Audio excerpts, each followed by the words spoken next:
Okay, so the spiky ball for alleviating various different aches. We're going to start with the glutes because often you can get sciatic pain down your leg, lower back issues. So using the spiky ball to help alleviate through the buttocks is brilliant. So I'll take the nice bright green ball so you can see it. You're going to lay down on your mat or your comfy carpet somewhere. You're going to put your knees and feet hip width apart, so bring your heels together, then you open the heels apart, then you bring your toes in line. So heels apart, toes in line. Then your feet should be hip width apart. You're going to place your spiky ball just underneath the fleshy part of your buttock.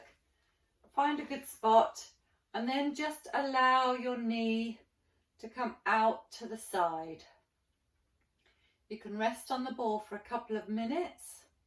If you feel like a hot sensation, you'll be on the sciatic nerve, so just move the ball off the nerve. You don't want to aggravate the sciatic nerve. And then once you think you've done one little bit, you can move the ball either closer to your tailbone. And then once again, just to allow those muscles to relax out. Try and relax through your foot and your knee and your hip. Try not to grip through your foot or your hip. Just try and relax those muscles so they have a chance to spread out over the spiky ball, spreading out those muscle fibers. And then you can come up a little bit higher. We can often get a bit of tension a little bit higher. As you can see, I've just put the ball here. And that's a good spot. So you can just rest on it there.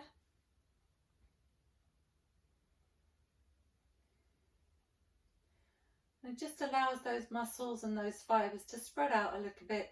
They've got very tight and tense. And you're relaxing your knee, your foot, your leg, your hip. And again, as I say, you can do 2 minutes on each. If you've got some shoulder issues, bring the spiky ball and place it between your shoulder blade and your spine. You don't want to be on the bones, that's uncomfortable.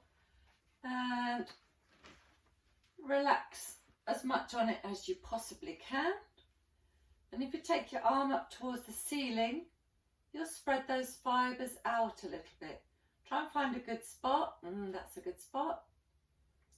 And again, you can just rest it there. Try and relax through the shoulder blade. Relax through your shoulder. Switching the muscles off.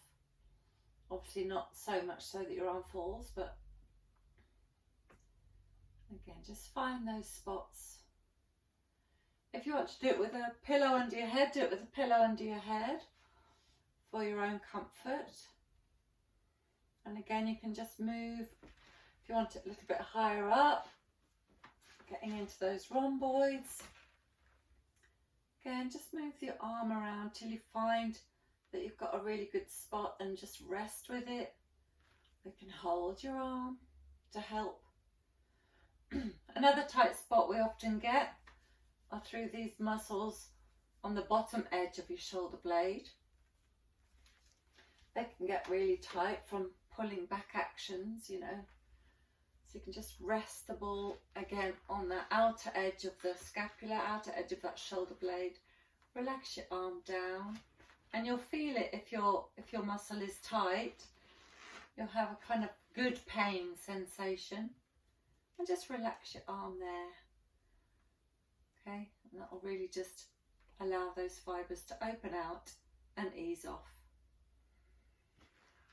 Obviously, if you do one side of the body, remember to do the other side. The body likes to be looked after both sides, so do both sides.